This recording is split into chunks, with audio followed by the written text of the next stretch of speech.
Assalamualaikum warahmatullahi wabarakatuh.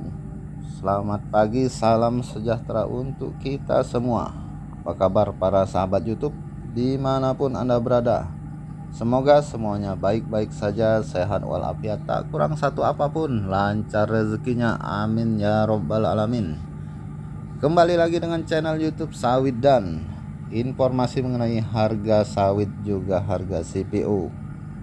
Pertama, untuk harga CPO Rp11.880 per kilogram di KPBN.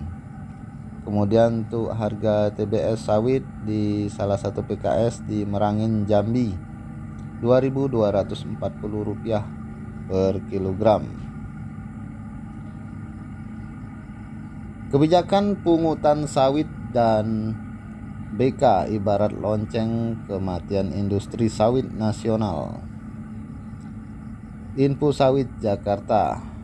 Pasca keluarnya bilet baru dari Kementerian Keuangan Republik Indonesia mengenai pungutan CPO Supporting Funds atau CSF alias dana yang dikelola Badan Pengelola Dana Perkebunan Kelapa Sawit BPDPKS sebesar 55 per ton US dollar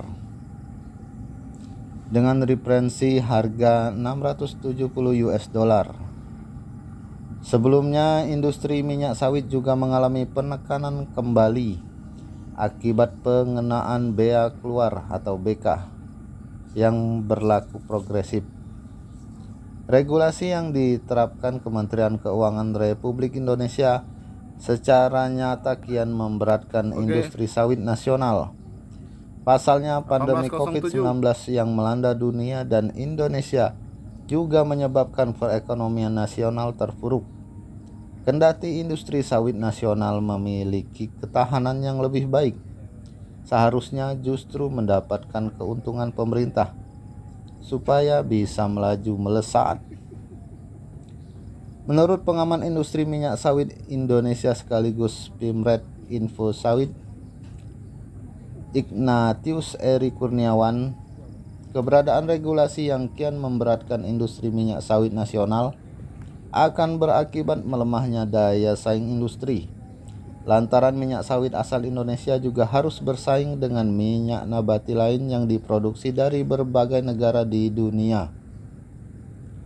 Keuntungan yang didapat dari kenaikan harga CPO dan produk turunannya seharusnya dapat mendukung industri sawit nasional tetap lincah dan mampu bersaing di pasar global, kata Ignatius yang pernah menjabat Sekretaris Eksekutif Asosiasi Produsen Oleokimia Indonesia atau APOLIN periode 2004-2010. Lebih lanjut, apabila distorsi berlebihan dari pemerintah seperti pajak dan pungutan terlalu besar, maka secara langsung akan berdampak negatif terhadap daya saing industri sawit nasional.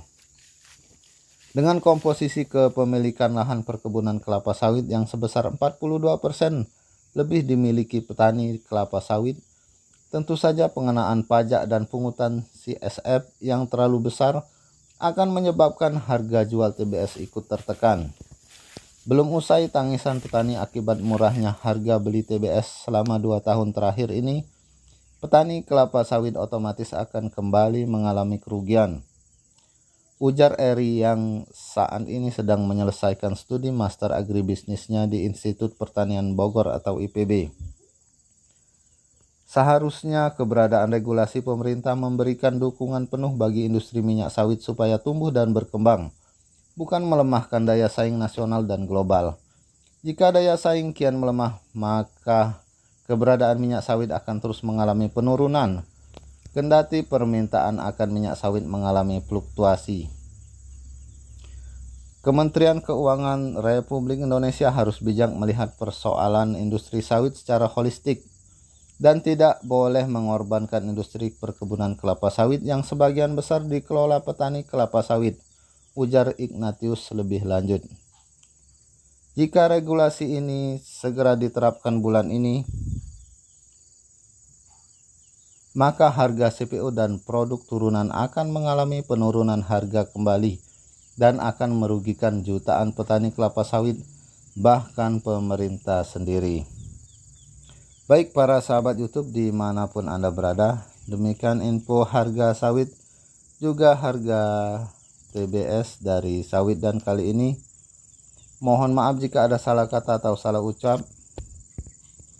Dan jangan lupa dukung channel ini dengan cara subscribe bagi yang belum, like dan share, agar kita dapat terhubung setiap harinya untuk saling menginfokan mengenai harga sawit dan CPO. Saya akhiri, wabillahi taufik wal hidayah. Wassalamualaikum warahmatullahi wabarakatuh.